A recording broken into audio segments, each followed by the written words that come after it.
So, my question to you guys was, have you ever looked back at a match and been like, wow, I can't believe that was only for 1 point?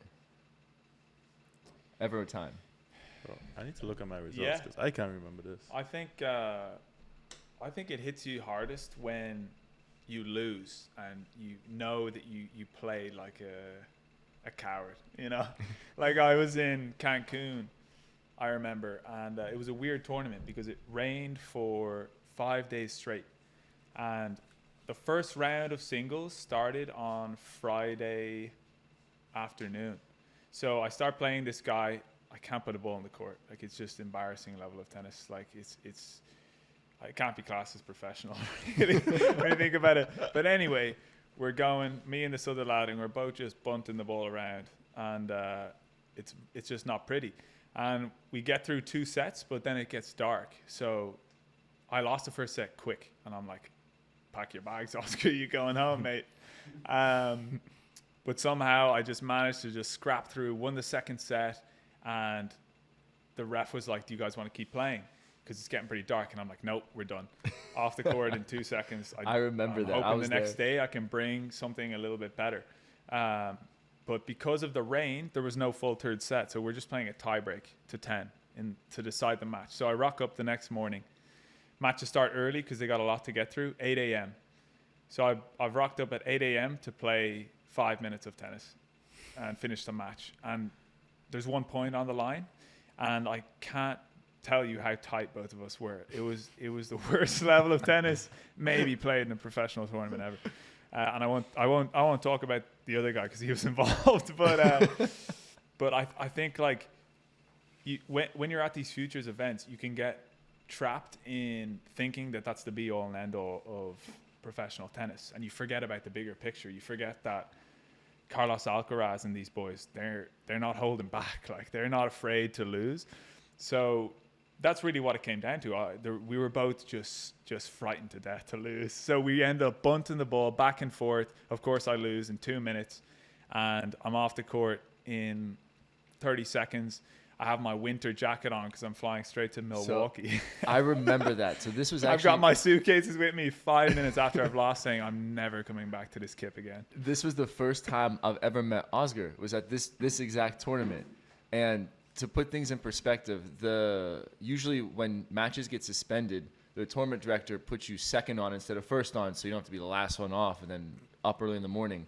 And I remember you're at the tournament desk like, I want to go first on because you had to go to the wedding actually. So you're like I want to be the first one on right now. So I remember watching a match, like getting ready for my match, doing my stretches, whatever, and then my match is going on, and I remember seeing him sprinting. It's 90 degrees, 100% humidity. He's got 7 layers on, long jeans, holding his bag, sprinting, and I was like, poor guy, man. Like, you did not want to mess with Oscar in that moment.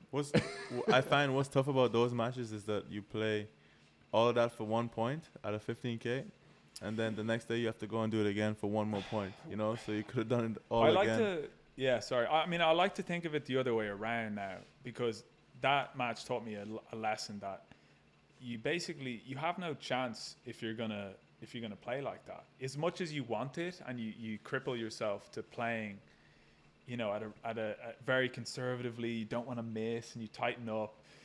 That's not going to get it done against the big boys. So, you know, and it brings me to another thing that just popped into my head. I was playing in Villena. I was playing a futures in Spain, where at the Ferrero Academy where Alcaraz trains, and I'm in last round qualies, and I'm playing a guy that I know I should beat, and that if I put a couple balls in here and there, I'll probably get through it, you know. And that's what happened. I didn't play the way that I need to play to get better. I just played just so I could squeak over the line.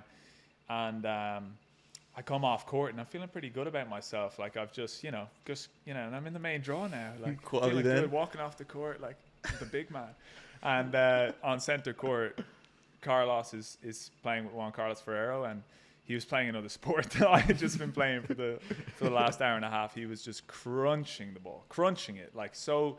And it's so much intensity. It's like so little fear of like keeping the ball in the court, just really just playing proper tennis. And I was thinking to myself, like, again, that was a moment where I'm like, Oscar, you have no chance if you keep going out and doing that. You know, you have to be okay with the result as long as your performance is kind of the most important thing. It's like what Russell Wilson said, like you have to be more willing to throw like the game losing interception to win, like with the game winning touchdown. You know, like you have to play the right way.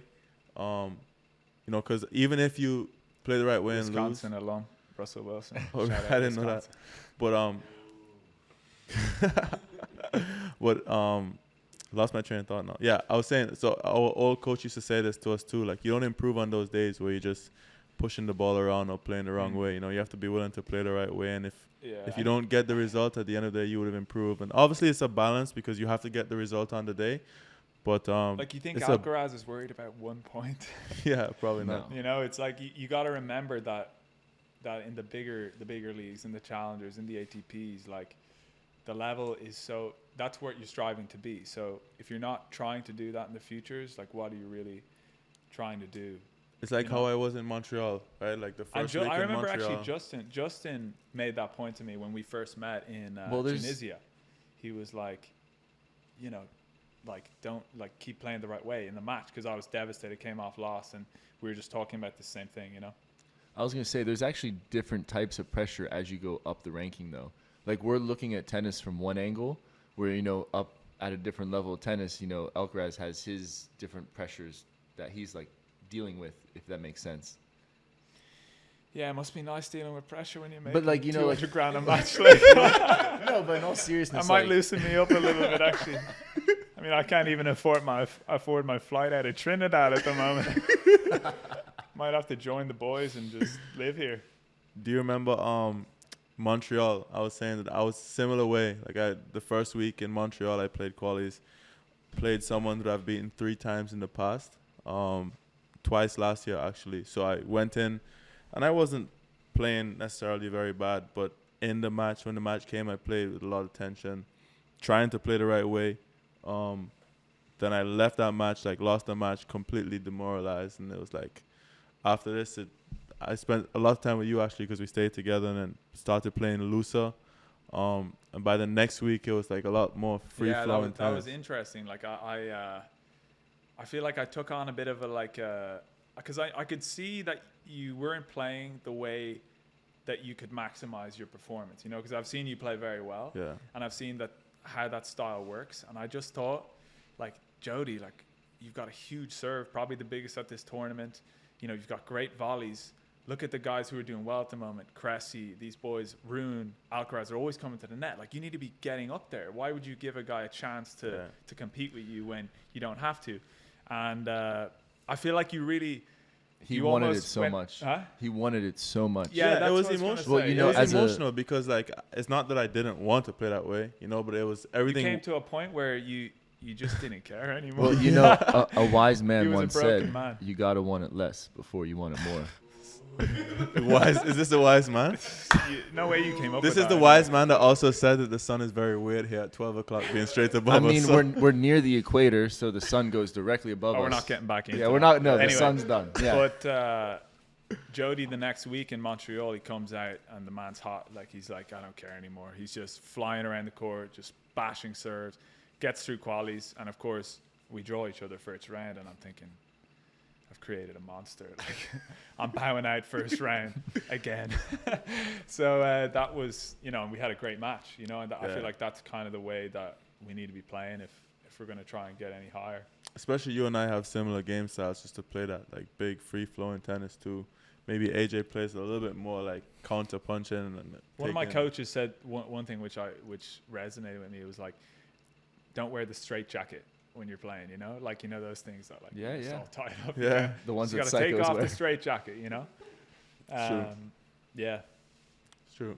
So, welcome to the weekly grind, part of the Changeover podcast. We have our first guest ever, Osgar O'Hoisin. Did I pronounce that right? It's not bad, actually. It's not bad. Or if you're just a regular American, Osgar O'Hoisin. It's better than how the referees pronounce it here. How is it supposed to be pronounced? O'Hoisin. That's what I just said. It's a little different. Yeah. Anyway, AJ and Oscar would have played in the doubles final a few days ago. Would have? Did. We did. And we will, Oscar and I will play potentially tomorrow and first round dubs. Why this potentially? Is the draw not already made? No, the draw is made, but I don't know if we play tomorrow or Wednesday. I Fair guess enough. by the time this is out on Thursday, we played already. You would so, have played. Yeah. Yeah. I'm still getting used to this podcast thing. Why don't you guys say a little bit about the doubles final, how it was? You were locked in. I thought it was high quality.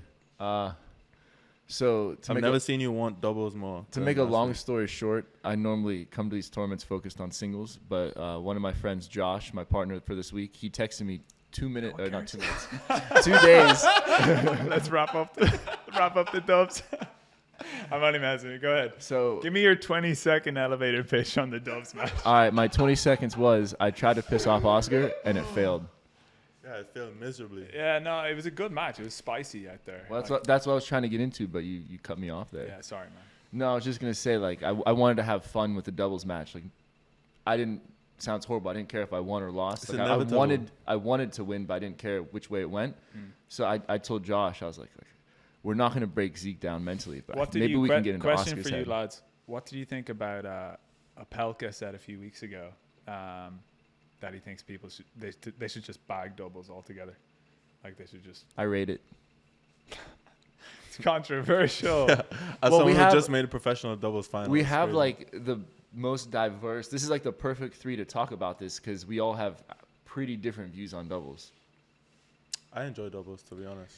Well, I feel like you Wait, take what was it- the reason? What was the reason for him? I saying think they've been having issues with these ATP draws where the singles guys are entering the doubles, they're winning their first couple of rounds, and then they're pulling out because they're still in the singles. Look, I say follow the money. If doubles produced the amount of fans and money as singles did, then it would be a different scenario. Well, it does to an extent because when you go to these big events, like you boys were in Miami a few weeks ago, like you can't have ground passes and ticket sales to just show 2 matches a day. You know, you need matches to be played. Yeah. Like it has to be that kind You of. do, but then doubles, you go doubles into had the a crowd. Doubles, no. You compared to singles, like you go into no. I'm they'll not show double- at Grand Doubles Slam gets- doubles gets sometimes. crowds. doubles gets crowds. I'm not saying compared to singles, obviously, but like Justin and I were on like with a few other people watching Sonego and Dan Evans, and right on the other side from where we were sitting watching the singles, right behind was doubles, and it was actually Cressy too.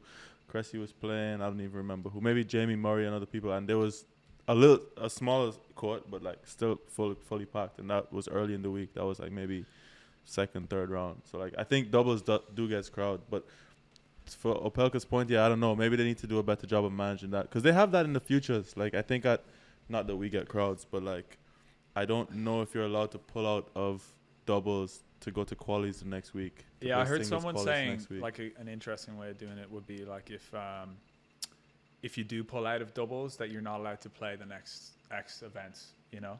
So like it would basically deter the singles lads from playing or from pulling out. You can't get mad at them because it's another check for them. Like imagine if you're playing singles and you could get into doubles, why not play and collect another check, you know? Yeah, but I think You can't get mad at the player for just trying to collect a little bit extra money. And Jody said the other day, like your everyday fan doesn't necessarily distinguish between the singles and the doubles. You know, Well, like they love. I was watching playing doubles. devil's advocate with you when we talked about this in the hotel room, where I was saying when we played college matches, like a lot of times people who didn't know tennis love the doubles more than the singles because of the intensity and like the quickness of it. Yeah. But that's just devil's advocate with myself. Sure, I do think there is a crowd, like an audience for doubles. So I don't know if they should bag it all together, but I do think that it is probably an issue that like if guys play a round or two and then pull out in the second, third round, that has to be an issue because, you know, other people are being.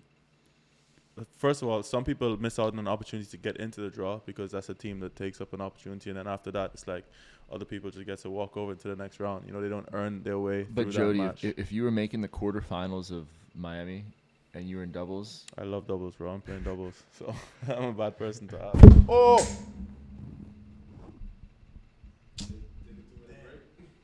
so we're gonna edit this part out. Got those stories. How did you guys meet? You and him? Like I just said, we met at the in world's Cancun. most professional and best hosted tennis tournaments ever at the Cancun Tennis Academy.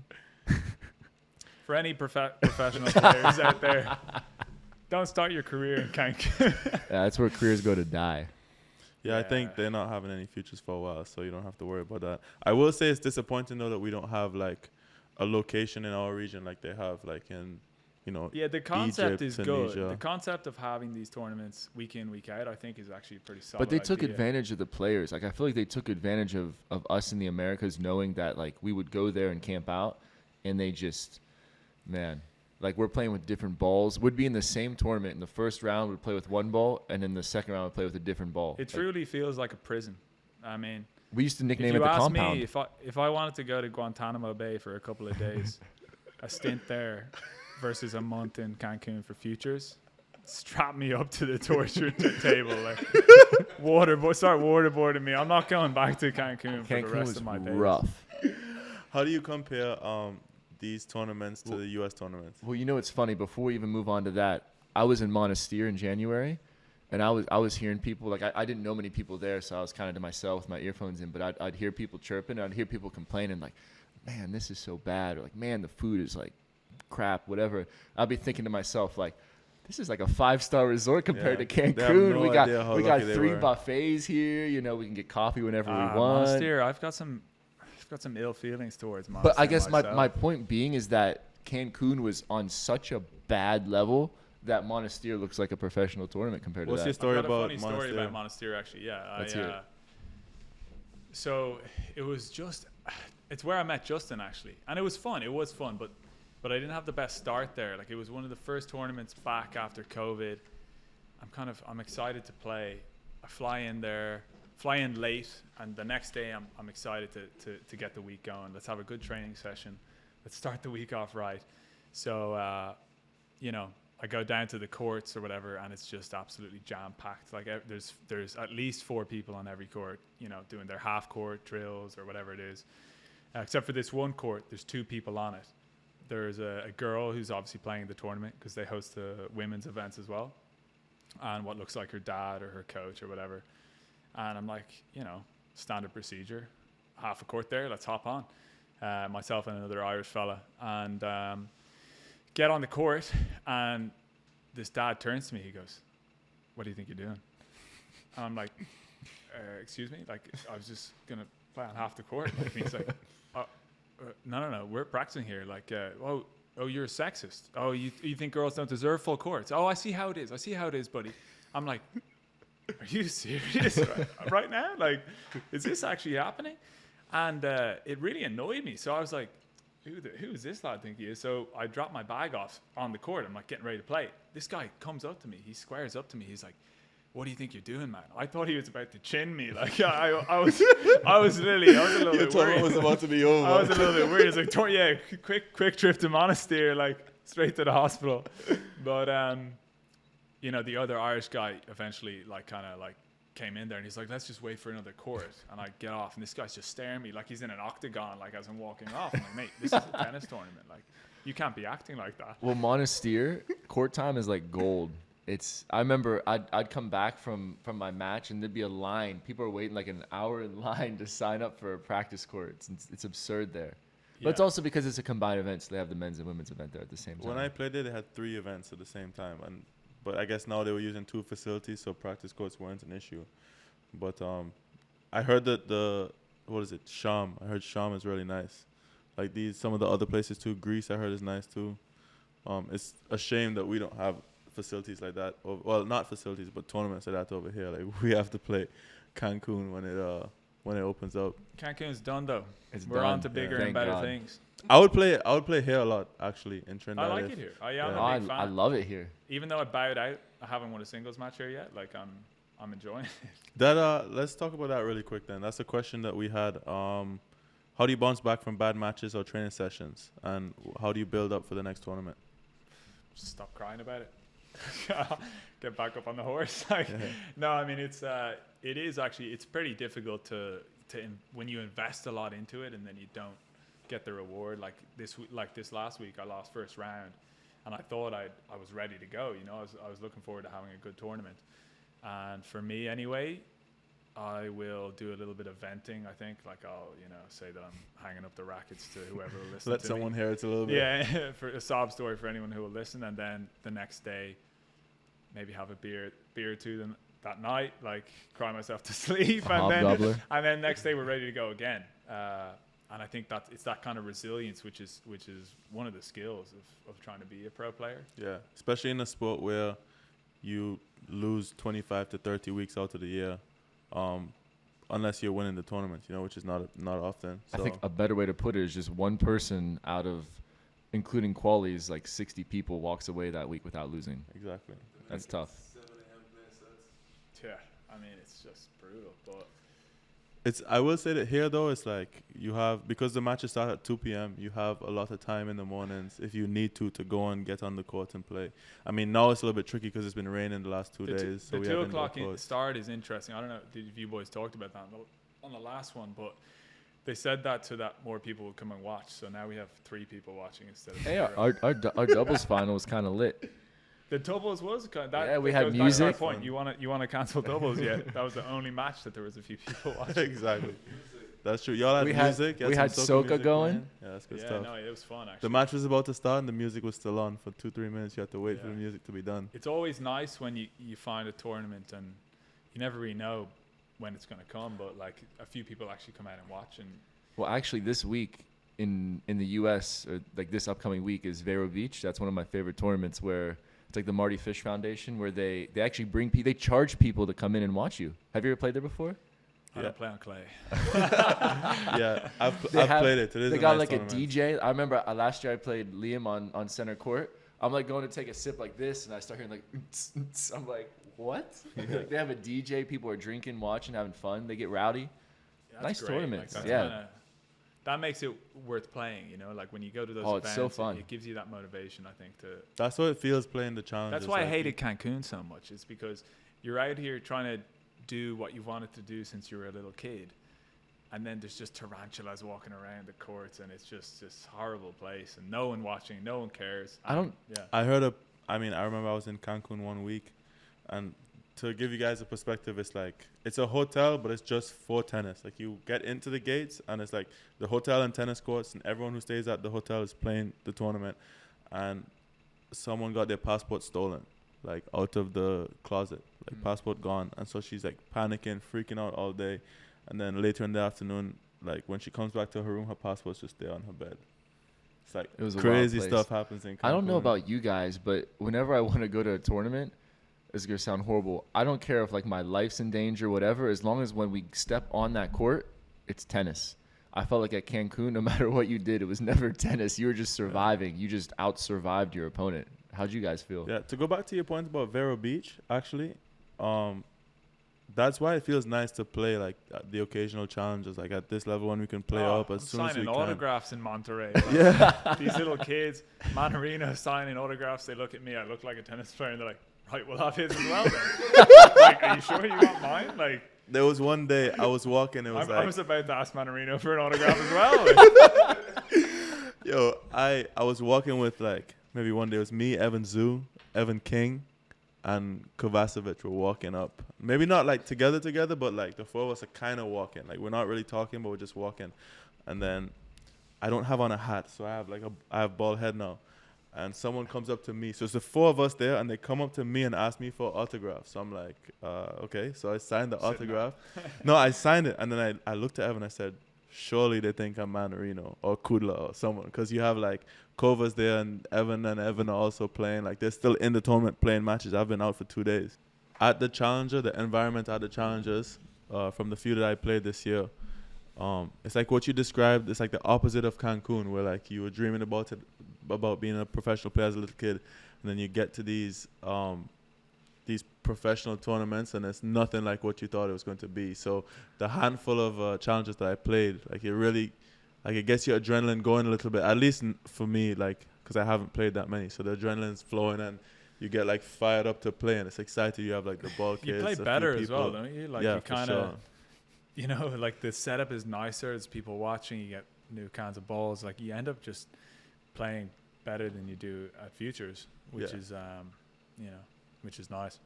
Thanks again for watching the Weekly Grind. Thank you, Oscar, for coming out. Any final words here? Yeah, just thanks for having me on, boys. It's been a pleasure It's watching been the fun. first couple episodes. I've been enjoying it, so keep rolling with the content. Thank you. Yeah, Thanks, yeah. Oscar. Make sure to hit the subscribe button and also hit the like button. Baby, tell me the